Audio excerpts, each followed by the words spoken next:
هنكون يا جماعة مع خطأ كبير بنرتكبوه أثناء الصلاة، وهو إيه؟ وهو إن الإنسان بيرفع راسه إلى السماء.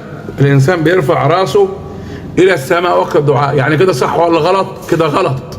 ما ترفعش وشك للسماء أثناء الدعاء.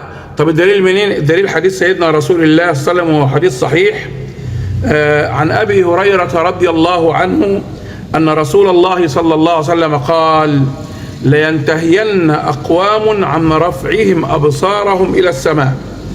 نفس الحديث: لينتهين أقوام عن رفعهم أبصارهم عند الدعاء في الصلاة إلى السماء. يبقى النبي قال: ما انتهوا يا ناس، ما تعملوش كده، لا اعمل كده، بص في عينيه، بص في كفك. لينتهين أقوام عن رفعهم أبصارهم عند الدعاء في الصلاة إلى السماء. طب وانت انك مستمر على كده، يبقى ده دليل غضب من ربنا سبحانه وتعالى. ازاي هتغضب ربنا في طاعته؟ قال: او ليخطفن الله ابصارهم، ينعم بصر الانسان. الحديث حديث صحيح لغيره، اخرجه الامام احمد، وقال شيخ الشعيب الارناؤوط صحيح لغيره.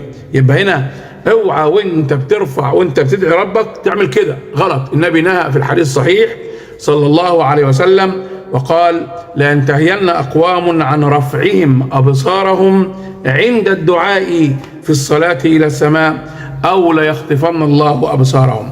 هذا هو الحديث الأول. الحديث الثاني بيعلمنا حاجة مهمة خالص، إن أنت فعلا بنسمع من الخطباء يوم الجمعة وهم بيقولوا في وسط الخطبة: ادعوا الله وأنتم موقنون بالإجابة. الكلام ده كلام النبي قال فيه إيه؟ الحديث ده حديث فعلا حديث صحيح.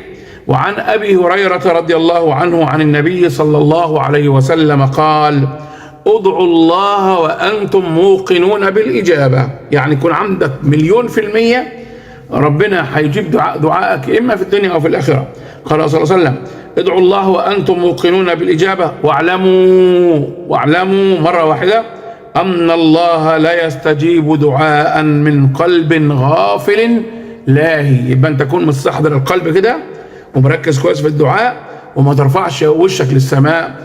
وادعوا الله وأنتم موقنون بالإجابة، ادعوا الله وأنتم موقنون بالإجابة واعلموا أن الله لا يستجيب دعاء من قلب غافل لاهٍ. والحديث في صحيح الجامع. فلنحذر ونخلي بالنا يا جماعة من هذه الأخطاء في الدعاء، لأن احنا ماشيين بالعفوية. لكن قل إن كنتم تحبون الله فاتبعوني، اتبعوا سنة النبي في الدعاء صلى الله عليه وسلم. ما ننساش، لا ننسى الدعاء لإخواننا المستضعفين في فلسطين وفي غزة، ولا تنسوني من صالح دعائكم.